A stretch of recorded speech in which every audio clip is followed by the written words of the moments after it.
तो जैसा कि हमने हमारे लास्ट वीडियो में देखा था कि लूजिंग को पता चल गया था कि ज़ूकिंग ही वही गद्दार है जो कि डिमंस के साथ मिला हुआ है, जिस बारे में जानकर लूजिंग वहाँ पर सबसे पहले अपनी डिमन स्कल पावर का इस्तेमाल करके उस शैडो पपेट से बाहर आता है और बाहर आने के बाद ज़ूकिंग के साथ में फाइट शुरू कर देता है, जहाँ पर उन दोनों की फाइट में लूजिंग जीतता हुआ नजर आ रहा होता है।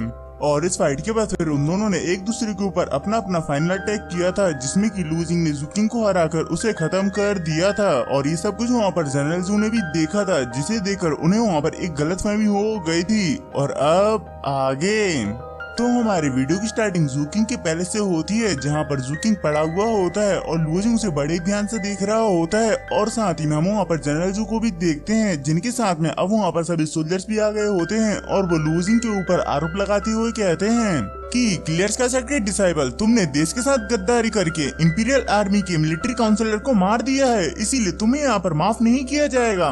तो ये सुनकर लूजिंग वहाँ पर अपनी सफाई देते हुए कहता है कि जनरल जू, आपको जरूर यहाँ पर कुछ गलतफहमी हुई है, इसीलिए मुझे यहाँ पर आप एक्सप्लेन करने का मौका दीजिए।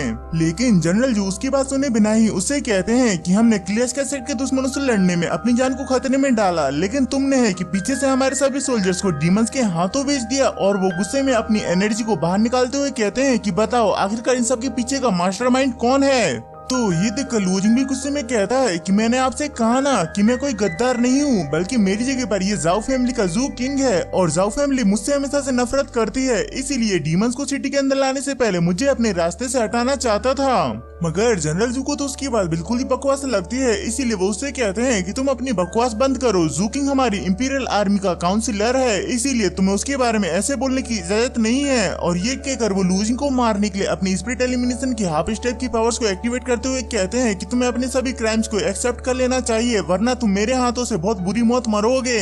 तो ये देखकर लूजिंग समझ गया होता है कि जनरल जू की पावर उससे थोड़ी ज्यादा है और ऊपर से वो आर्मी के साथ रहे हैं, जिस वजह से उनके साथ फाइट करना थोड़ा मुश्किल होगा। लेकिन अब उसके पास वहाँ पर कोई और रास्ता नहीं बचा था, इसीलिए वो भी अपनी पावर्स को निकाल लेता है। जिसके बाद उन दोनों में वहाँ पर फाइट शुरू हो जाती है, जिसमें कि जनरल जू लूजिंग के ऊपर भारी पड़ते हुए नजर आ रहे होते हैं, लेकिन किसी तरह से लूजिंग उनके इन अटैकों से बच रहा होता है। और वो उनसे बचते हुए कहता है कि मैंने आपसे कहा ना कि मैं कोई गद्दार नहीं हूँ। लेकिन जनरल जू तो उसकी बात मानने का नाम ही नहीं लेते हैं और वो उसके ऊपर अटैक करते हुए कहते हैं कि मैंने खुद अपनी आंखों से उस पेपर वर्ड को यहाँ पर देखा है, जिसकी वजह से वो दोनों कैनकू टावर डिस्ट्रॉय हुए थे। और अगर तुम गद्दार नहीं हो तो वो पेपर वर्ड यहाँ पर क्या कर रही थी। और उसी बीच लूजिंग ने मौका पाकर जनरल जू के ऊपर अटैक कर दिया था, जिसकी वजह से उनके हथियार उनसे छूट जाते हैं। लेकिन हम देखते हैं कि जनरल जू लूजिंग से ज्यादा पावरफुल थे, इसलिए वो लूजिंग को पकड़कर घुमाकर फेंक देते हैं।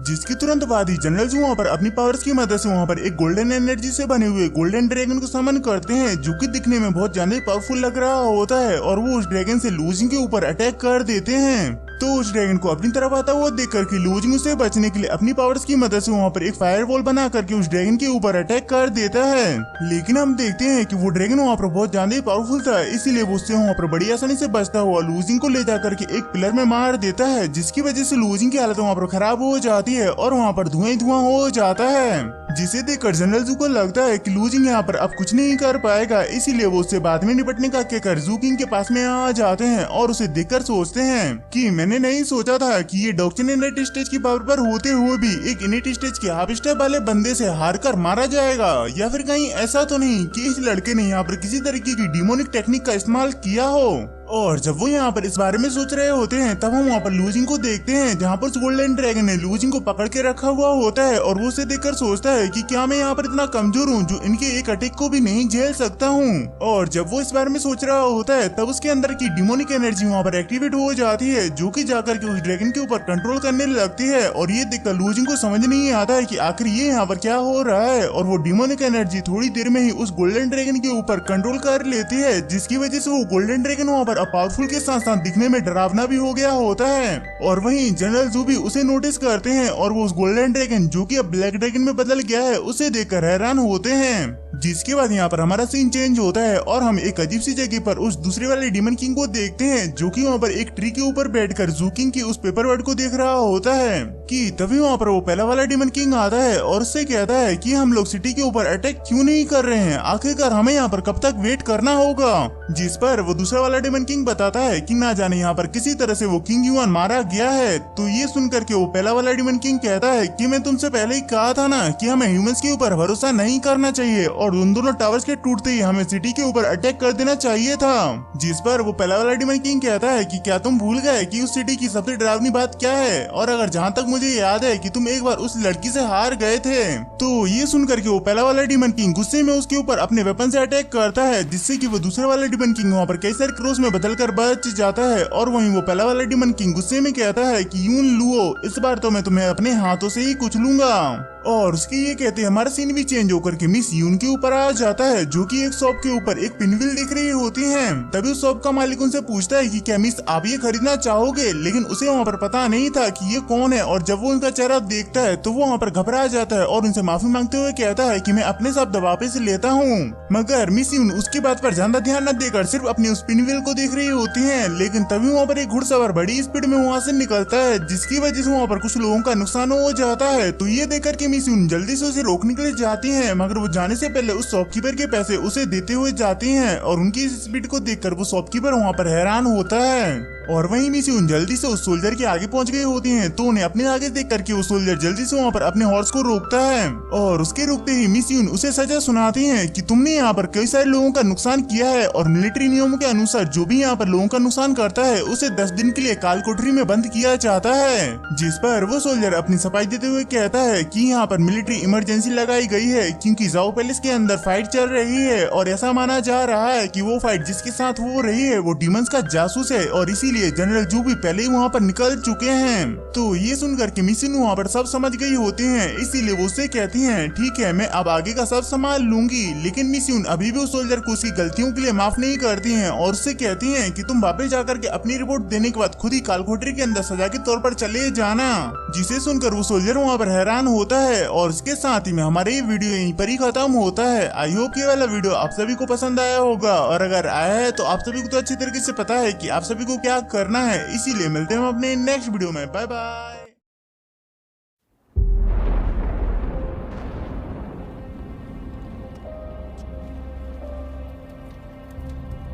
该死！吸收斗气的速度远超之前，却为什么无法凝聚于体内？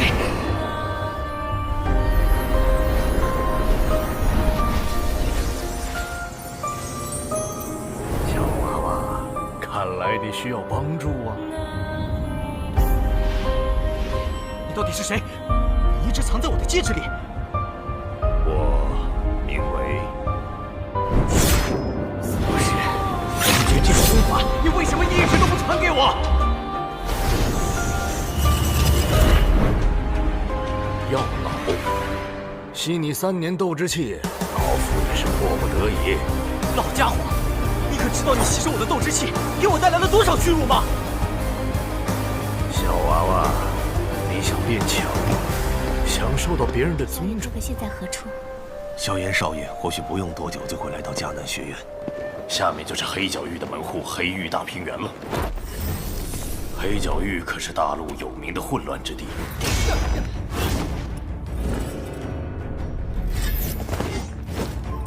据说这次黑阴城拍卖会是巴善门主持的，他们是这里的掌权者，一会儿进去可得处处小心。少宗主，有什么不对吗？对面那家伙，我之前见到过。每次见到他，我都有种奇怪的忌惮感。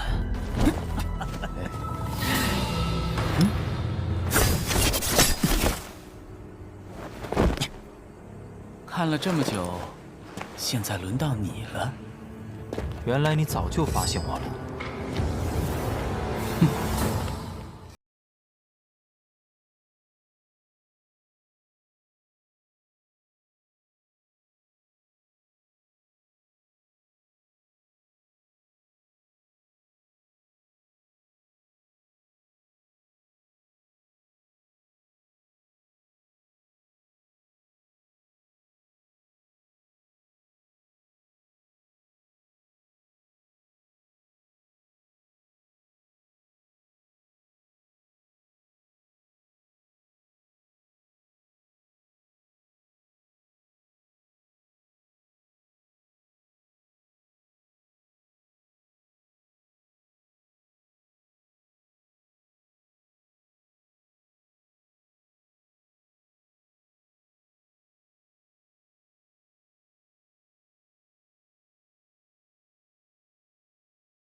言少爷，小姐该回家。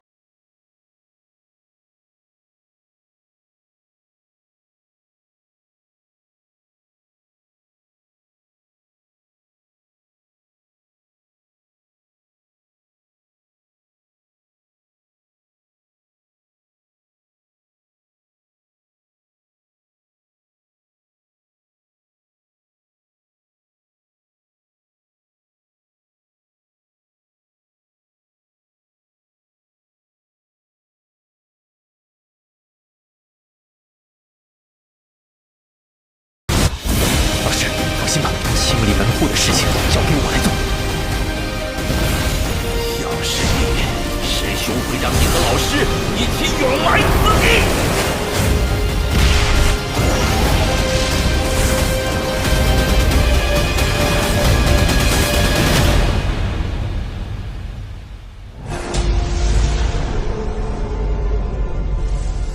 想不到，猎人成了猎物。却是没能杀了那韩放。老师，对不住了，这次也连累您了。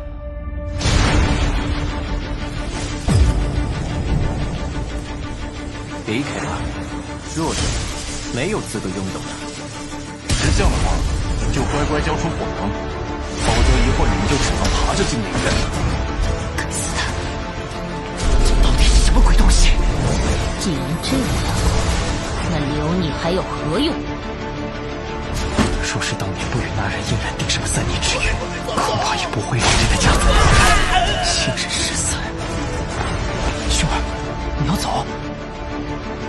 一旦被他们锁定了位置，我们俩都会性命堪忧。所有的隐忍，是为了这一天。我已经等待了太久。今天若是你能够安然无恙地走下擂台，萧炎从此不再踏进迦南学院半步。他迟早会发现的。既然如此，就给他一个惊喜吧。今天，他不会让你们两人彻底的闭上嘴。就算他还活着，你们之间也绝不可能。